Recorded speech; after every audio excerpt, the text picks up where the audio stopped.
إن الحمد لله نحمده ونستعينه ونستغفره ونتوب إليه ونعوذ بالله من شرور أنفسنا وسيئات أعمالنا من يهده الله فلا مضل له ومن يضلل فلا هادي له وأشهد أن لا إله إلا الله وحده لا شريك له وأشهد أن محمدا عبده ورسوله صلى الله عليه وآله وصحبه وسلم تسليما كثيرا.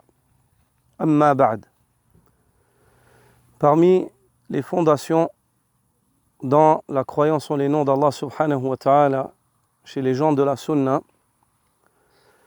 figure le fait que les gens de la sunna sont convaincus que les noms d'Allah subhanahu wa ta'ala dans leur globalité se classent en deux catégories. Asma'u Jalal ou Asma'u Jamal.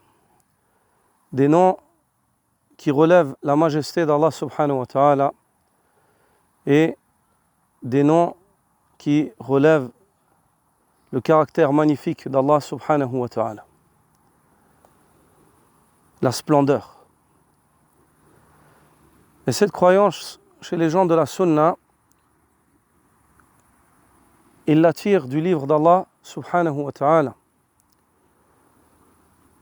Car lorsque nous lisons les noms d'Allah subhanahu wa ta'ala, nous trouvons que certains noms, lorsque à la lecture ils percutent le cœur du croyant, ils font ressentir la majesté d'Allah subhanahu wa ta'ala, comme Al-Azim, le majestueux, le grand, l'immense, Al-Kabir, ou Al-Malik, le souverain. Et d'autres noms, comme Ar-Rahman, Ar-Rahim, Al-Wadoud, le tout miséricordieux, le très miséricordieux, le compatissant, l'infiniment doux, et ainsi de suite. Ces noms-là, ils suscitent dans le cœur du croyant la splendeur. Ils rappellent la splendeur d'Allah subhanahu wa ta'ala. Et de cette croyance-là, et de cette classification, s'élèvent dans le cœur des gens de la sunna deux actes d'adoration qui font partie des piliers de l'adoration, la crainte et l'espoir. Lorsque Ahl Sunna lisent les noms d'Allah Azza wa Jal dans lesquels il y a l'évocation de sa majesté, à ce moment-là, ils le craignent.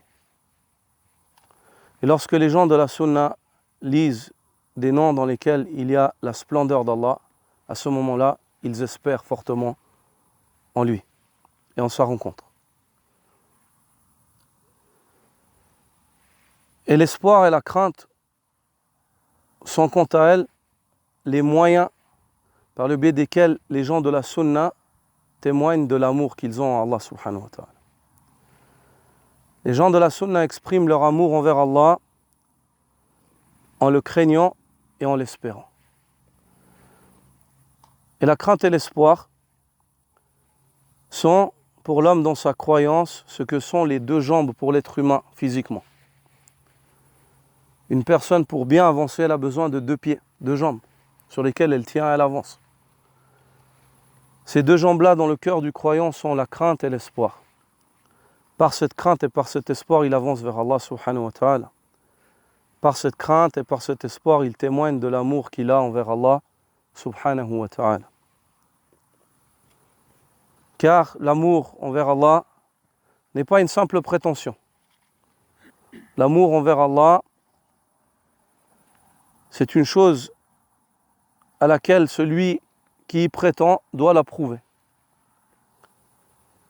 Il l'approuve en espérant Allah subhanahu wa ta'ala dans les actes d'obéissance.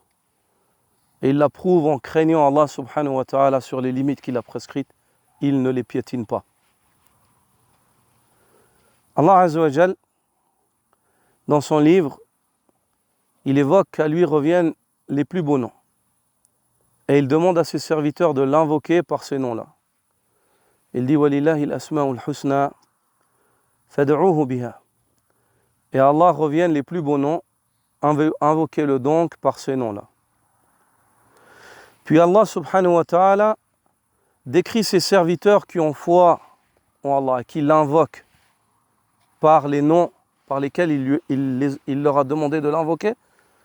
Il dit تتجافى جنوبهم عن المضاجع يدعون ربهم خوفا وطمعا. Leur corps s'arrache, tu les vois, leur corps s'arracher de leur lit. Ils s'arrachent de leur lit afin de se lever durant la nuit pour invoquer leur Seigneur avec crainte, avec espoir. Khawfa wa tama'a. Ceux-ci, ils le font car ils ont connu Allah Azza wa Jal par ses noms. Et la connaissance et la foi en les noms d'Allah a soulevé dans leur cœur la crainte en évoquant la majesté d'Allah Azza wa Jal et l'espoir en évoquant la splendeur d'Allah subhanahu wa ta'ala. Et par cette majesté et par cette splendeur et par la connaissance qu'ils ont d'Allah, ils aiment Allah Azza wa Jal et prouvent leur amour par l'obéissance.